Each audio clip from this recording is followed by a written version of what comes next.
Hello everyone, welcome back. Today we're going to be talking about the 36-yard zero. What is it? Why use it? Why is there confusion surrounding it? And there is confusion, and the main reason for that is because some people will tell you that a 25-yard zero will give you a second zero at 300 yards, and then you have another group of people that will tell you that a 36-yard zero will give you a second zero at 300 yards. So how is it that both the 25 and 36-yard zero will give you a second zero at 300 yards? And the answer is different length barrels and also different weight bullets, right? So in the military, you got some guys using 14.5-inch barrels. You got other guys using 20-inch barrels. So obviously the bullet's coming out faster on a 20-inch barrel. And then at different times, sometimes they're using 55-grain bullets. Other times they're using 62-grain bullets. I don't even know what they're using now. But that's also going to affect this, okay? So the best way to approach this is for me to tell you what my ARs do, my 16-inch barrels do with the ammunition that I use, which is usually a 55 grain, okay? So with the 55 grain and the 16-inch barrel, okay? So on this graph, first of all, so we know what we're looking at. This is my barrel, a barrel over here. This is a scope over here where my thumb is. This blue line is the line of sight, okay? And this pink line over here is the bullet path, okay? So when a bullet comes out, because the barrel is pointed slightly up, okay, it's going to come up, it's going to cross the line of sight, it's going to continue to rise, and at some point, gravity is going to pull it down, and you're going to get your second zero, okay? So that's how that works, okay? So with the 50-yard zero, which is what I generally use, your first zero is at 50 yards. At 100 yards, we're plus 4 inches, okay? And then at 200 yards, I get my second zero. And this is very convenient because 100 yards is a distance that is commonly shot at, okay? So if I'm shooting at a target, let's say the size of a head, if I put my dot here and I'm 4 inches up, 4 inches down, I'm still inside of the head. So that's why I think the 50-yard zero is a great zero.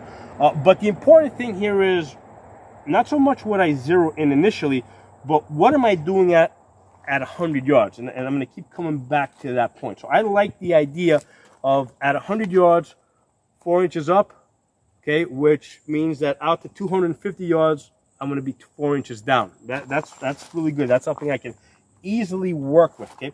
So with the 25-yard zero, first zero is at 25 yards, okay, second zero is at 300 yards. At 100 yards, I am now 11 inches up, right? So over here at 100 yards, I'm 11 inches up, which means if I'm aiming, let's say here, right, at the bottom of the head, my bullets can still be going over the target, right? So I have to make a real conscious effort at 100 yards to be like almost at the neckline so I can get that headshot, okay? So that's one of the issues with the 25-yard zero is that at 100 yards, which is a very common shooting distance, you know, if you're aiming, let's say, at the nose, you're going to go over the head, okay? With the 36-yard zero, now if you notice, the 36 is kind of halfway between the 25 and the 50, okay? And that's something that's also going to work out here. So the 36 being halfway between the 25 and the 50 is going to yield a similar result downrange where your second zero is going to be halfway between the 200 and the 300. So your second zero on my guns is going to be at 250 yards. So a 36-yard zero on my 16-inch barrels with the 55-grain bullets give me a second zero at 250. So it's a 36, 250 zero. Now at the 100 yards, I'm 6 inches high. So that makes sense. That's kind of splitting the difference up with these other numbers over here, plus 4, plus 11, plus 6, right? We're splitting that difference. So how do I feel about that? Well, again, if you're only seeing ahead, you put your dot here 6 inches high, you kind of really like almost, you know, you're kind of hitting the scalp line over here. And again, that's the reason why I really prefer the 50-yard zero. But I think that kind of answers the question logically of what the 36-yard zero is, what you can expect from it, and you get, you know, what you can expect from it on the common ARs that are sold today which is a 16-inch barrel. Okay, now of course if you got a 20-inch one, things are going to be a little bit different. And here's the thing: when I'm sighting in my rifles, right? When I'm sighting in my ARs, what I typically use is I'll typically zero in at 50 yards, right? Just as a starting point. And then I go out to 100 yards. And I'm like, okay, where do I want to be at 100 yards? And I really like this idea of being 4 inches high at 100 yards. Now, why not do a bullseye at 100 yards, right? Why, you know, if 100 yards is so important, why not just zero in at 100 yards? Well, the problem with that is that if you zero in at 100 yards, the bullet doesn't rise much past that. So when you get out to, let's say, 300 yards, you're now about 2 feet low. Okay, so you're really low when you get out to 300 yards. So I want to have enough elevation at 100 yards so that the bullet has room to drop, and I can still be accurate out to 200 yards and 250 yards. So that's why I don't use a 100-yard zero. Most guys don't use a 100-yard zero on the red dot. They'll typically use either a 50, a 25, or a 36. I would probably use a 25-yard zero if I was out in the desert and I was more concerned about hitting things at 300 yards. However, out here in the woods, I mean, I have to clear a path just so I can shoot 100 and 200 yards, right? You're not going to easily be able to shoot past 100 yards in the woods. So that's why I'm more concerned with my shooting inside of 200 yards. But I want to go +4 to give myself just a little bit more room so I can shoot out the distance. So you know, I can get that second zero at 200 yards. I can easily get out to 250 yards, because at 250 yards, I'm just 4 inches low, which is fine. 250 yards, I put the dot here. I'm impacting here. That works great.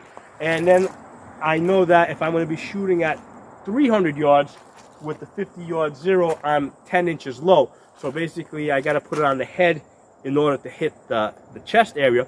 But the thing, in my line of thinking, it's more important to be accurate at close distance. And not just accurate, but I mean quickly accurate. Like just to be able to put the dot on a target, pull the trigger at closer distances, because we have less time to make calculations, right? To think about, you know, what the holdover needs to be, whether it's over or under.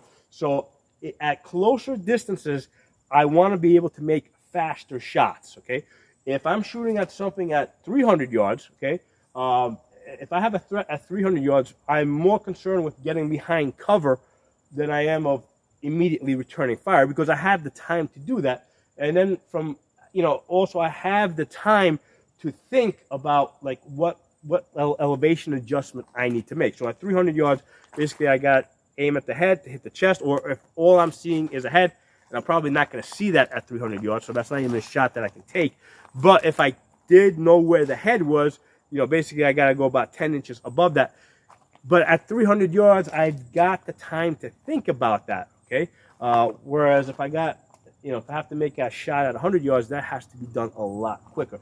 But I hope that answers everybody's question about what the 36-yard zero is, right? And it's going to be different things on different length barrels, and that applies to everything, even your 50-yard zero and your 25-yard zero. It's going to be different depending on what length barrel you have and how heavy your bullet is. But generally speaking, with my barrels, with my 16-inch barrels shooting 55 grain bullets, a 50-yard zero gives me a 200-yard second zero, 25, 300, and then 36, 250. Okay, that's how my zeros tend to line up, and I think that's what's going to happen for more of you guys. But like I said, I generally let's put it this way: when I'm zeroing in an AR that has a 7.5-inch barrel, right, a 7.5-inch barrel, what I will typically do is I'll get a 50-yard zero, right, and then I'll go out to 100 yards. Got some noise going through here.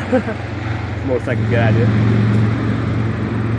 All right, motorcycle's gone. All right, so if I'm zeroing in with an AR that has a 7.5-inch barrel, I'll get a quick rough zero at 50 yards. And the only purpose of that is to get me on the paper at 100 yards, right? And then what I'll do is, okay, great, 100 yards now. I want to be 4 inches high, right? So regardless what the length of my barrel is, I know I want to be 4 inches high at 100 yards, and that's what I'm going to fine tune myself to. Okay, so if you feel that you want to be 11 inches high or 6 inches high, I think that that's the level, that's where you really got to adjust at 100 yards where you want to be, so that you can accurately hit a target out to 100 yards and still have enough elevation in that so that the bullet can drop and you can still hit targets beyond that at 200 yards to 300 yards. Okay, so thanks for watching. Let me know what you guys think. Drop some comments below. I enjoyed the conversation we have, and we'll talk again soon.